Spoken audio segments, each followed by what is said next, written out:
Hi friends, welcome back to my channel. இன்றைக்கி நம்ம ரொம்பவுமே டேஸ்டான சிக்கன் பிரியாணி எப்படி செய்கிறதுன்னு பார்க்க போகிறோம். வீட்டில் இருக்க அரிசி வச்சு குக்கரில் குழையாமல் அடி பிடிக்காமல் எப்படி செய்கிறதுன்னு பார்க்கலாம். ரொம்பவுமே டேஸ்ட்டாக இருக்கும். வாங்க பார்க்கலாம்.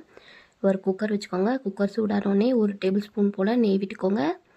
நெய் விட்டு நீங்கள் நார்மலாக யூஸ் பண்ணுற எண்ணெய் விட்டுக்கலாம். எண்ணெய் விட்டு நல்லா காஞ்சதும் ஹோல் ஸ்பைசஸ் சேர்த்துக்கோங்க. இல்லை 1-2 பொருள் இல்லைன்னா ஸ்கிப் பண்ணிவிடுங்க. பட் ஏலக்காய்லாம் ரொம்ப மஸ்ட்டு, பிரிஞ்சி இலையும் ரொம்ப மஸ்ட்டு. நல்லா பொரிய விட்டுருங்க. பொரிய விட்டுட்டு நான் இன்றைக்கி 3 பெரிய வெங்காயம் எடுத்திருக்கேன். நீள்வாக்கில் கட் பண்ணியிருக்கேன். கட் பண்ணிவிட்டு நல்லா சேர்த்துக்கோங்க. வெங்காயமும் நல்லா வதக்கி விட்டுறலாம். ரொம்பவுமே டேஸ்ட்டாக இருக்கும். ட்ரை பண்ணி பாருங்கள். பிகினர்ஸ் கூட சூப்பராக செஞ்சிடலாம். வெங்காயம் போட்டு நல்லா ஒரு 2-3 நிமிஷம் நல்லா கலந்து விட்டுருங்க. கலந்து விட்டுட்டு பச்சை மிளகா வந்து நம்ம ஃப்ளேவருக்காக தான் சேர்த்துக்க போகிறோம். அதனால் கட் பண்ணாமல் அப்படியே முழுசாகவே சேர்த்துக்கோங்க. இந்த டைமில் வந்து வெடிக்கிறதுக்கு வாய்ப்பு இருக்குது. அதனால் கொஞ்சம் பார்த்து சேர்த்துக்கோங்க. கலர் கொஞ்சம் மாறிடுச்சு வெங்காயம். இந்த டைமில் இஞ்சி பூண்டு பேஸ்ட்டு சேர்த்துக்க போகிறோம். நான் 2 டேபிள் ஸ்பூன் எடுத்திருக்கேன்.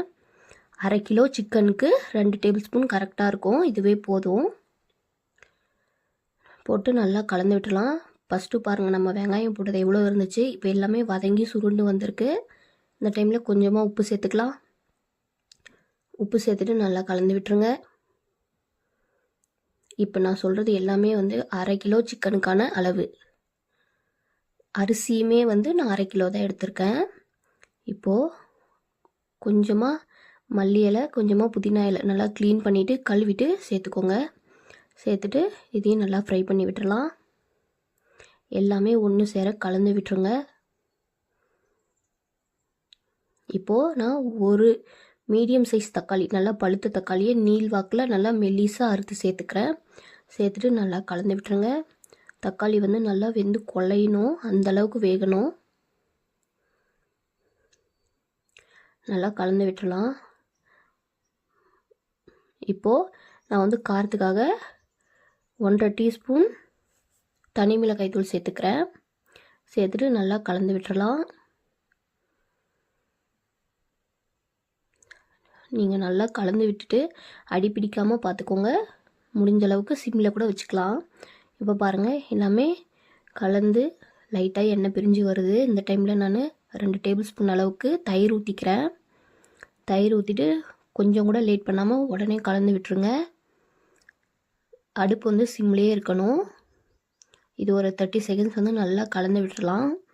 ஒன்று சேர கலந்து விட்டுருங்க. நம்ம பிரியாணிக்கு டேஸ்ட் கொடுக்குறதே வந்து நம்ம போடுற பொருள் எல்லாமே நல்லா ஃப்ரை ஆகணும். அதுதான் முக்கியம். இப்போ பாருங்கள், நல்லாவே ஃப்ரை ஆகி வந்துடுச்சு. நான் இப்போ சிக்கன் சேர்த்துக்கிறேன். 1/2 கிலோ அளவுக்கு சிக்கன் சேர்த்துட்டு நல்லா கலந்து விட்டுறலாம்.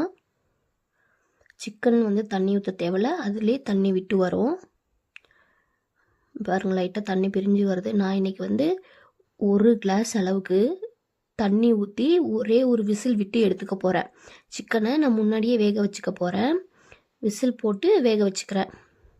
இப்போ பாருங்கள், நான் இது வந்து வெந்ததுக்கு அப்புறமா இது ஏன் இவ்வளோ தண்ணி இருக்குன்னா, ஃபஸ்ட்டே வந்து நம்ம 1 கிளாஸ் அளவுக்கு ஊற்றிருக்கேன். ஆல்ரெடி சிக்கனில் வந்து நிறைய தண்ணி விடும் இல்லையா, அதனால் நான் இப்போது அளவு தண்ணியில் 1 கிளாஸ் முன்னாடியே ஊற்றிட்டேன். அந்த சிக்கனில் இந்த தண்ணியை 1 கிளாஸ் அளவுக்கு கணக்கு பண்ணிட்டேன். இப்போது நான் ஊற்ற வேண்டியதுலேருந்து 2 கிளாஸ் விட்டுட்டு மற்ற தண்ணியை ஊற்றிக்கிட்டேன். ஊற்றிட்டு டேஸ்ட் பார்த்துட்டு கொஞ்சமாக உப்பு சேர்த்துக்கிறேன்.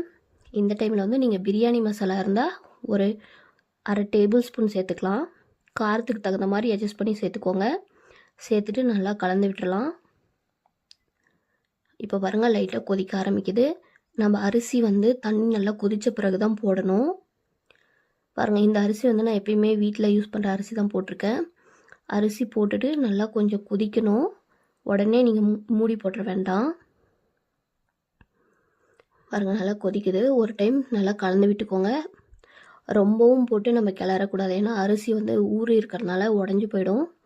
நல்லா கொதிக்குது. இந்த டைமில் ஒரு 1/2 எலுமிச்சம்பழம் சாறு விட்டுக்கோங்க.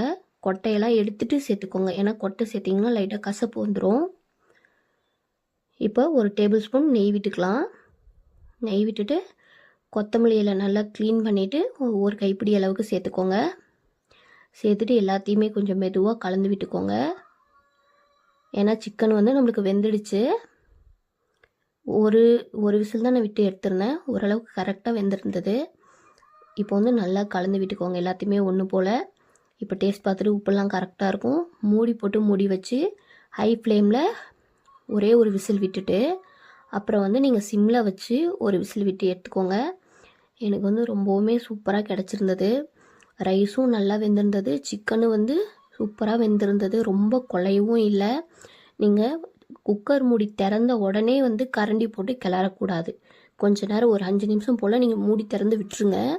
அதுக்கப்புறமா கிளறினீங்கன்னா அரிசியும் உடையாது, நல்லா இருக்கும் பார்க்குறதுக்கு. இப்போ பாருங்கள் சிக்கன் நல்லாவே வெந்திருக்கு, ஆனால் வந்து ரொம்ப குழையவும் இல்லை. இதே மாதிரி செஞ்சு பாருங்கள், ரொம்பவுமே சூப்பராக இருக்கும். ரொம்ப ரொம்ப டேஸ்ட்டாக இருந்தது. ஃபஸ்ட் டைம் ட்ரை பண்ணுறவங்க கூட நல்லா செய்ய முடியும். ஒரு டைம் ட்ரை பண்ணிவிட்டு கமெண்ட் பாக்ஸில் எப்படி இருக்குன்னு சொல்லுங்கள். நம்ம சேனல் பிடிச்சிருந்தா சப்ஸ்கிரைப் பண்ணி வச்சுக்கோங்க, லைக் பண்ணிவிடுங்க, ஷேர் பண்ணுங்கள். தேங்க்யூ.